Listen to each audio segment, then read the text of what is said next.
All right, so very interesting day today. We got day one of the NFL Combine. Defensive linemen and linebackers showing up.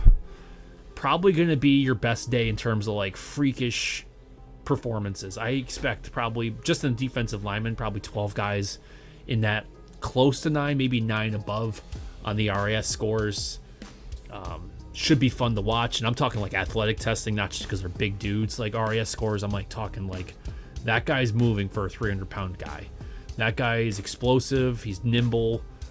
Lots of freaks in this draft class. So definitely a day to watch. And another thing is because, hey, if you're a Patriots fan, I almost guarantee you there's somebody you're going to see today that's going to be a future Patriot between the defensive linemen and linebackers. Now, that being said, there's obviously some notable names that are not participating. Abdul won't be out there. Mason Graham should be out there. But who else is... Oh, Michael Williams is not going to be out there, which is, I was hoping to see him. Oh, Cody Lindenberg on the linebacker side. I know he's still dealing with an injury, I think. There might be some more. I don't know if Jalen Walker's going to test. That would be a big one for the linebackers. But anyway, let's get into it. I want to point out, guys...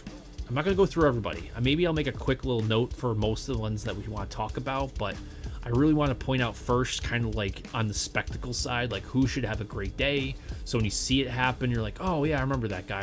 Pat Stats was talking about that. But then also, I'm going to point out the fact is like, hey, these guys are good. They're going to like good athletes, going to impress. But let's be honest, like probably not like if they're going to like run like a 4.5 at like 300 something pounds. Don't automatically like, oh, this guy should be our first round, first overall pick because he's a freak. There's some guys here that the NFL did a great job of at least bringing in a handful of guys that are probably not top prospects, most likely UDFA, but in terms of putting on a show today and the next throughout the combine, 100%. Like these guys are going to be like circus performance, freak show stuff. All right. So I'll make note of those when we go over through the list. But starting right off the bat, Darius Alexander should probably be a freak all across. I mean, probably not going to put a great 40 because I don't think he's got the length and knee drive, flexibility in the hip, but in terms of like power output, explosion, if he does bench, I'm sure that's going to look great. Speed, agility, quickness, so 20-yard shuttle and the 3 cone should actually be pretty good. But then when you see him actually do the on-field position drills, oh yeah, he's going to look explosive, Tasmanian devil type of stuff. Tyler Barron should put up a decent, maybe around a 4.6 for his size for the 40. Not sure about the other testing, but in terms of like straight line speed, he's flexible in his hips, so I expect his technique to look pretty good there too. So solid 40. We'll see what happens there. Tyler Batty, I haven't done my analysis on him. I am waiting specifically for the combine numbers. And if he does all the testing, I'll make a video. But if he's going to, push it back to some of them to be as pro day, maybe I'll hold off. Tyler Batty, to me, just screams like a Mike Vrabel. He reminds me of Mike Vrabel. Natural leader, can play up on the line. He's probably a better edge guy, but he does play some linebacker. Probably not going to have amazing testing, but I'd love to see. He's one of those guys, I don't know if he's going to be a Patriot. He'd be a day 3 guy. I don't know if he's not going to be like pass rush, ultra aggressive dude. He'd probably be a little more redundant to like Anthony Jennings, but less at the linebacker level and more up on the line. So maybe there's something there for him. He does have pass rush. He does have that. And he's very instinctual. I'm rooting for him, regardless if he's a Patriot or not. That's a guy just to like root for him when you see him out there. Solid dude. Biggers, I'd like to see what he does. Same thing with Black. Both these guys probably under the radar. Biggers being, a big dude, but gets small. Like he, slips through the cracks. Very elusive, slippery for a big dude. He gets to the backfield, very disruptive. Jihaad Black is one of your larger D tackles, but he's long enough that he plays very well out wide. So maybe like a day 3 Barmore insurance. Because he's got some decent pass rush, but he's decent against the run as well. Brinson and Broughton, I'd have to watch a little bit more. Jordan Burch did a video on him last year. He could have came out.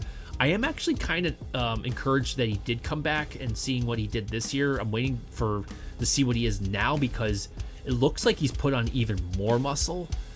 And so the last couple years, well, I guess so 2023 and 2024, when I watched this tape there, I was like, this guy's going to be able to play linebacker and edge and on the inside. And though I think he could still do it, I'm seeing a lot more like this guy could be a Dietrich Wise replacement, but then also being, again, another guy that could be a solid Barmore insurance.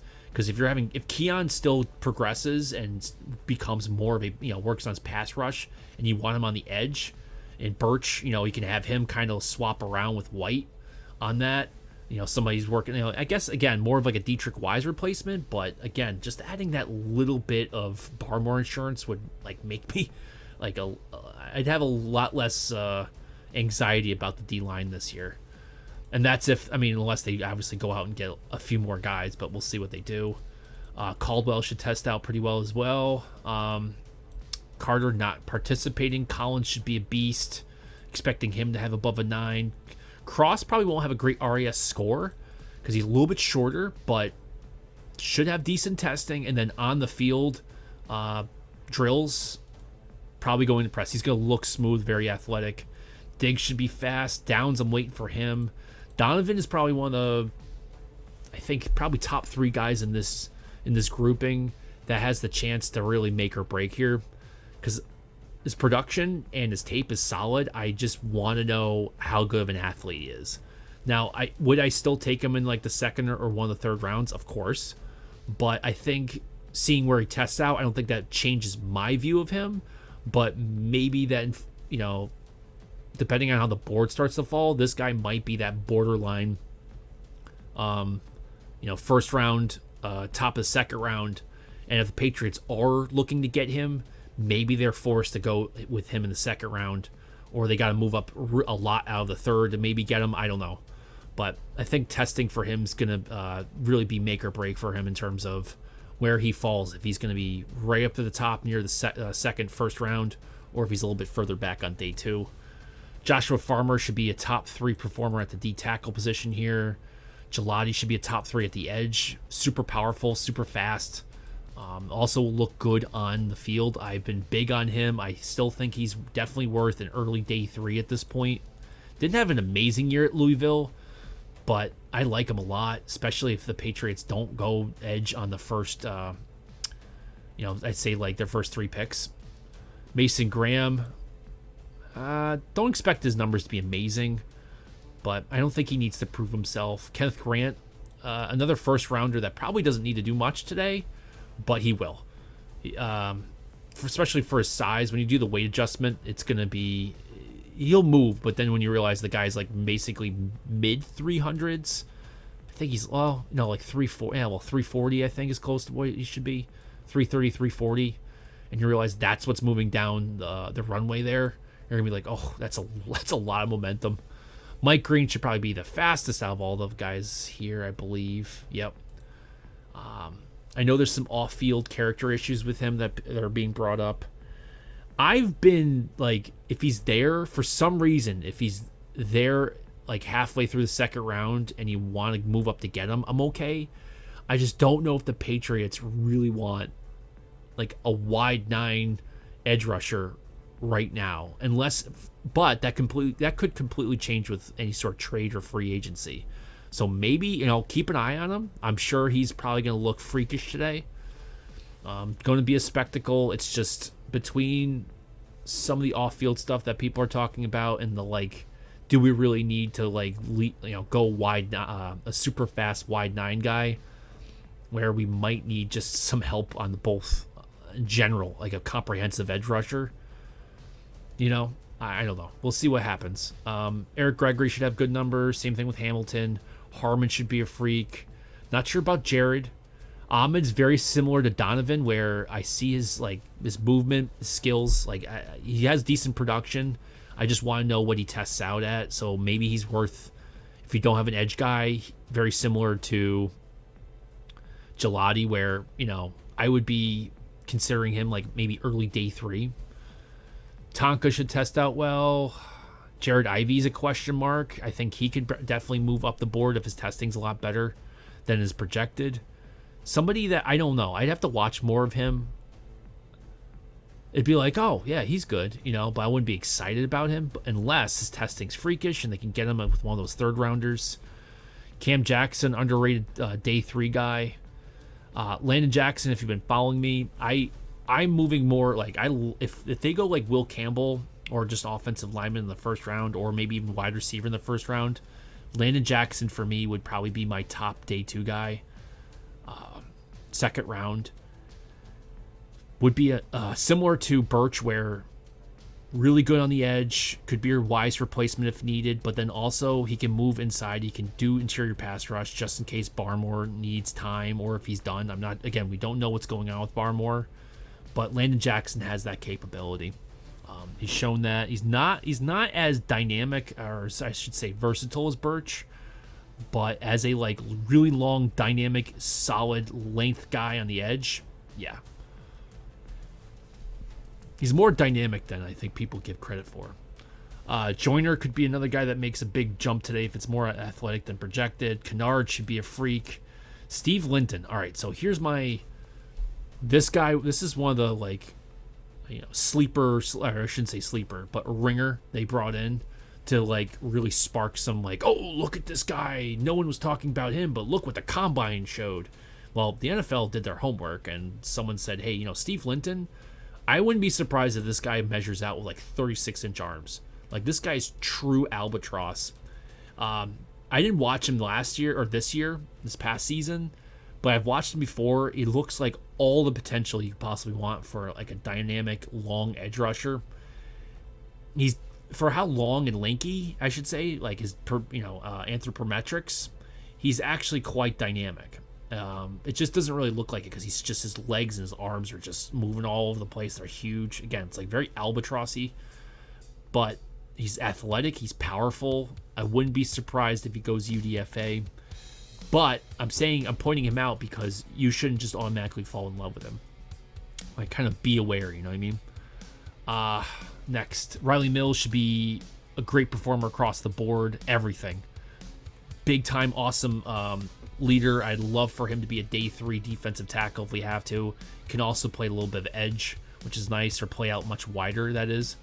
Nolan, I don't think is participating. Olu should be a guy to keep an eye on. Peyton Page, I know he's a good athlete. He's interesting. I wonder if they know that he's going to test out better than projected. Maybe kind of under the radar guy for the combine today. James Pierce, going to be a freak. He's going to put on a show. He needs to put on a show. He's slowly losing ground on some big boards. I know there's a lot of character issues that have been raised. Questions, I should say, not issues, but raised. I know there were some incidents that have been recorded, and I shouldn't say recorded. What's the word? Things have happened. Don't know what the whole story, so I'm not going to speculate on all of it. But this was a guy I had at the top of my big board in the summer. And it was him, Will Campbell, and then Abdul Carter. And he had a decent year. It wasn't phenomenal, but this guy can play football. He's a great, he's probably your best pure edge rusher in the class in terms of moves, physicality. He's not Abdul in terms of he can do almost everything, but he's pretty damn good. Definitely, if there wasn't any concerns about him, he'd probably be a top 5 guy. I think he's good enough for the 4th, but I think at this point, there's going to be some concerns. I'm sure that he's much lower on some teams' boards. He might be off some teams' boards because of what's happened.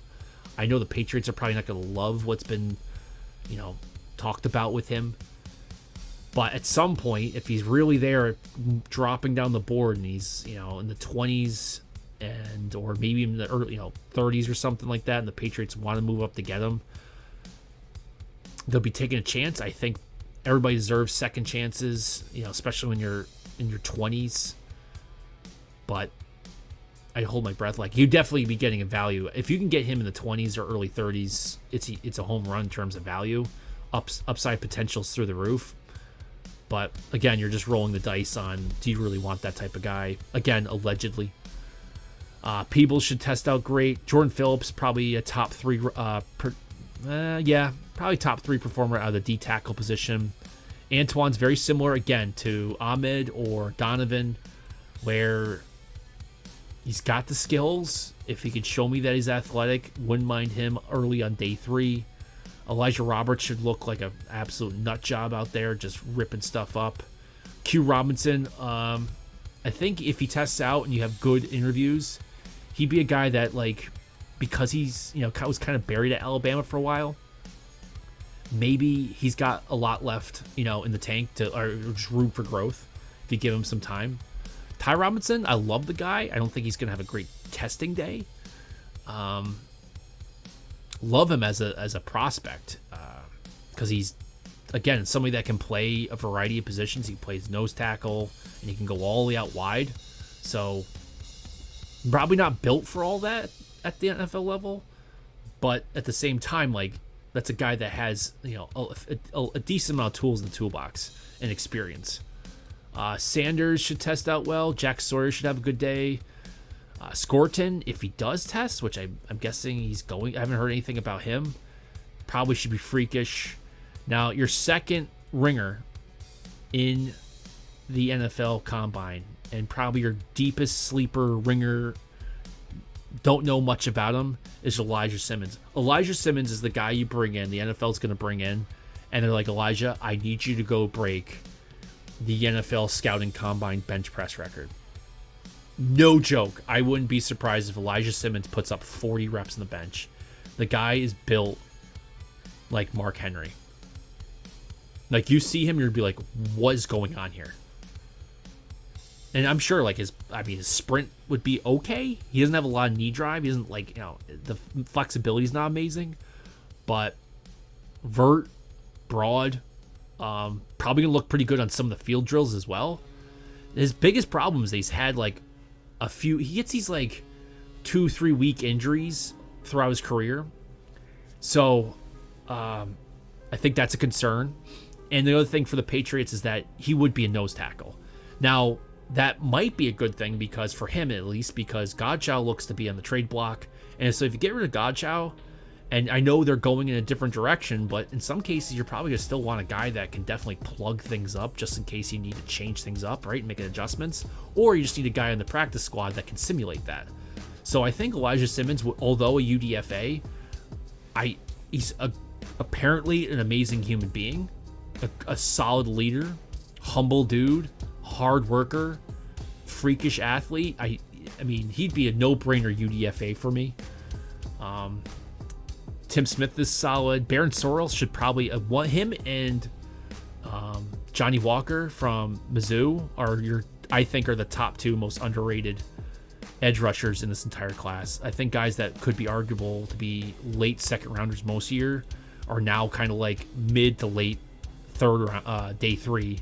If we literally get to like day 3 and they haven't picked up any edge rushers, I wouldn't be freaking out. Because I think there's enough that there'd be so many guys that in some years would probably be late day 2, like third rounders, and they might even be able to get him like at 140, maybe even 200s, depending on how the board starts to fall. Stackhouse should test out well. Josiah Seward, if he can get like in the 1.5s or low 1.5s, 4.5s and 4.6s, I really like him. He would be like, again, a early day. I know he probably won't get there, but if you can get him early day 3 or maybe your second, third rounder, I wouldn't hate it for an edge rusher. Now, he's more of a wide 9 guy. So if you say you did go like, for some reason you wanted to go like a Landon Jackson or Jordan Burch earlier in the rounds, and you want to get somebody that can work a little more on the D line, but then you wanted a wide 9 guy later on in the draft, him, again, like Mike Green, I doubt he'll make it that far. David Walker down here, he'd be another guy that you can probably take that can work that situation a little bit later on in the draft. David Bailey, who for some reason's not here, he's another one that could do that. Princely can do that as well, but I think Princely, in some cases, some people have him as like a borderline first rounder. Both Shamar, Stewarts, and Turner should do well from Texas A&M in the Combine. JT should have a good day. Again, David Walker should put up some decent numbers. Deion Walker, kind of the question mark. Now, I'm not going to do analysis on him until like much later on, because I have to just figure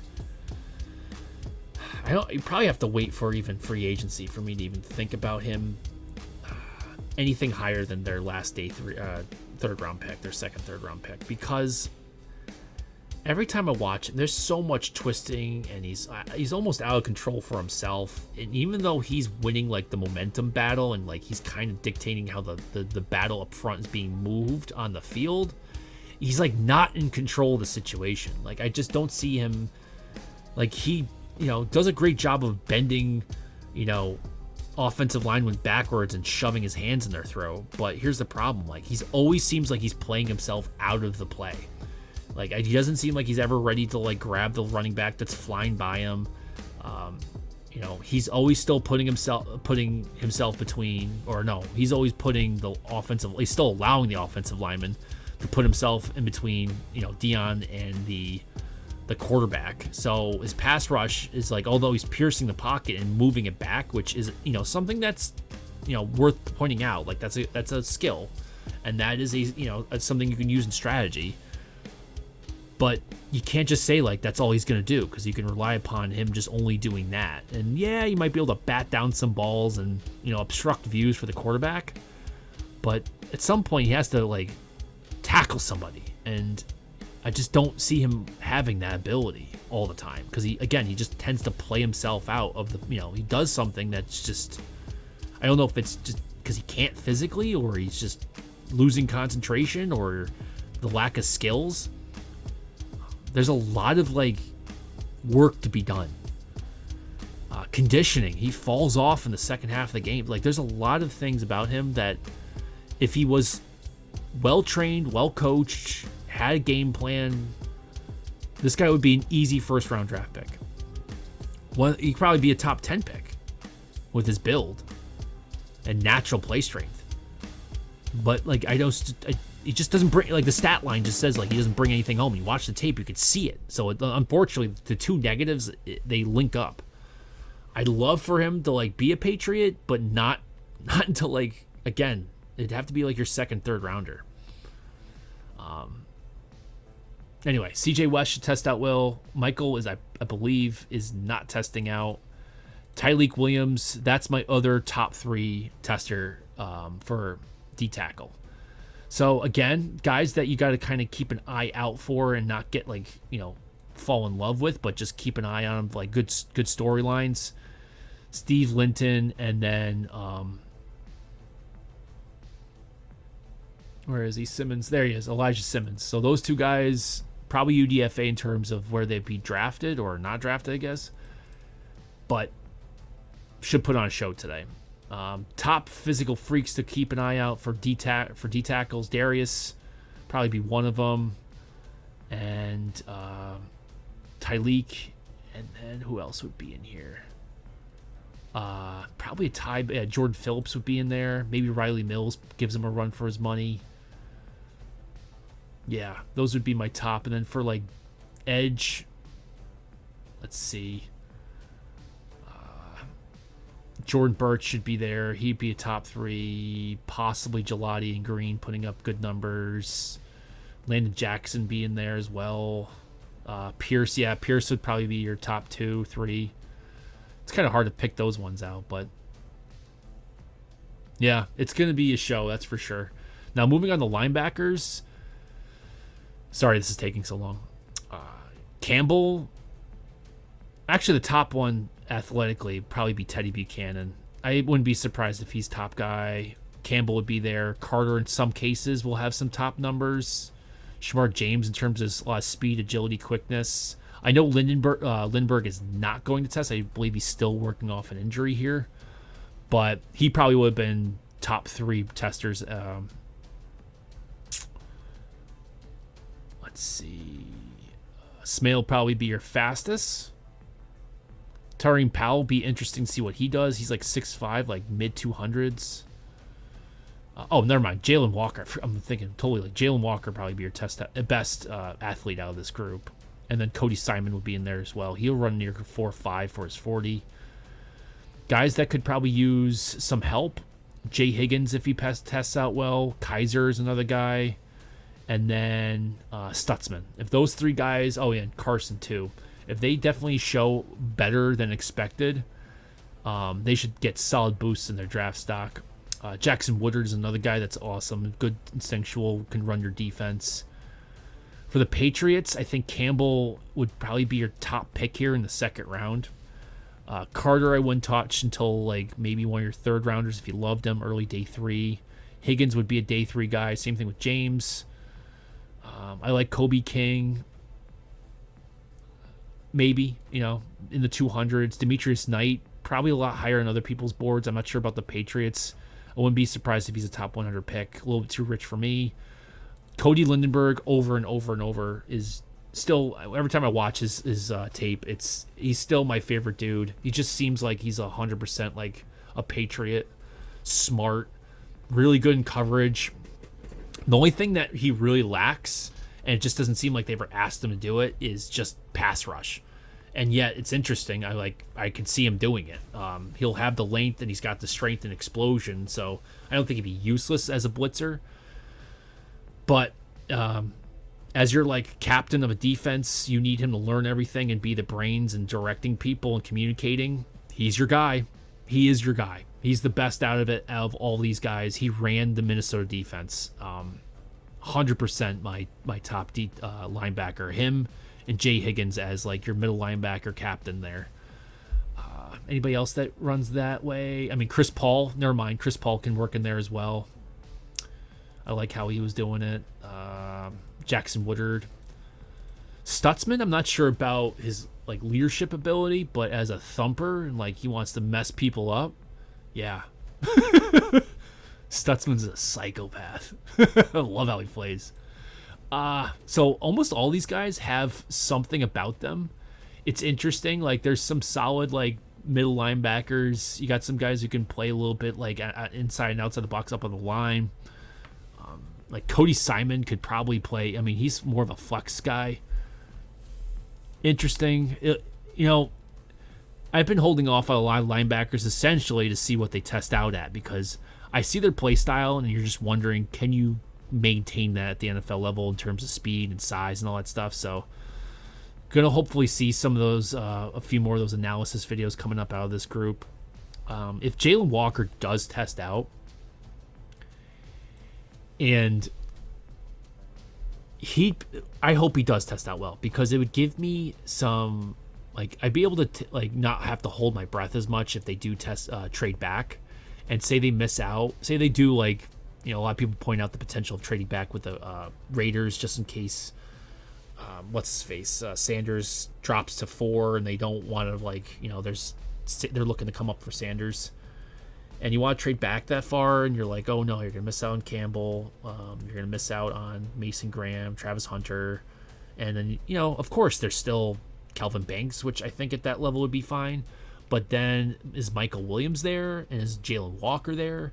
If Jalen Walker shows me that the guy can just play, just do everything on the defense, and he's kind of like the linebacker version of, say, Abdul Carter, where, although Abdul Carter was a linebacker, but he's definitely grown into the edge role. But if Jalen Walker can give me, I can do everything at that level and even be a freak on the blitz. I mean, his tape does it. And like him and Michael Williams have moments where I'm like watching it, I'm like, what? That was a mistake. It wasn't like, that seems like you kind of freelanced there a little bit, and that wasn't the thing to do. And so you'd have to kind of do the background and do a lot of, I guess, in your interviews, try to get inside and figure out how this kid thinks. But if you can like understand that this kid's going to show up, and for like the first 2 years, really trying to train him, get him under control, teach him how to play good football, and then year 3 or 4, you're just like, all right, dude, you know what to do, just go out there and just wreak havoc. That would be like my dream scenario for Jalen Walker. I just don't know if he can do it. But that being said, if they trade back like 3-4 spots and it's getting close to that like top 10 edge there, and they're missing out on some of these blue chippers that I like, and if he's sitting there and he has good testing today, I wouldn't hate it. especially if they get a good return on it, right? Like they pick up something for next year, they pick up another pick in the top, or not in the top, but between, well, for them, yeah. So that would still be in this, something like their second rounder for it. If you give me a second rounder and then something next year, and I can still get Jalen Walker, I'd take that. So anyway, I'll let you guys go. We got a decent amount to watch today. This is interesting. I mean, I want to say there's a lot of guys in here that the Patriots will definitely be on targeting for. The big names that you want to probably keep an eye on that are actually testing out would probably be Jalen Walker, and then Jihaad Campbell. Tyleik Williams would be another one. He might be there at the top of the second round.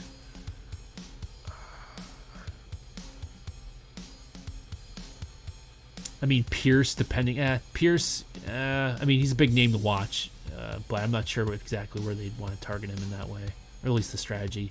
Landon Jackson, again, top of the second round guy. Green, Burch.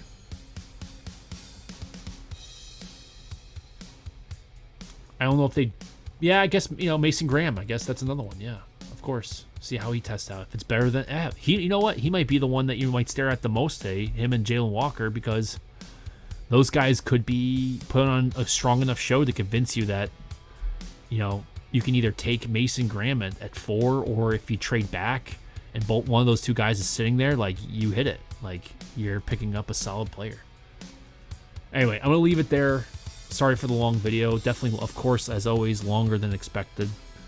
So I'll do this again, hopefully for tomorrow, Saturday, Sunday, do my best. Again, today probably being probably one of the more important ones, but then just the most entertaining. Again, I expect, especially out of the D lineman group, plenty of RASs over 9, and a decent amount of them in the linebacker group. I hope there's actually a lot of the testing reveals and supports a lot of these linebackers and their play style.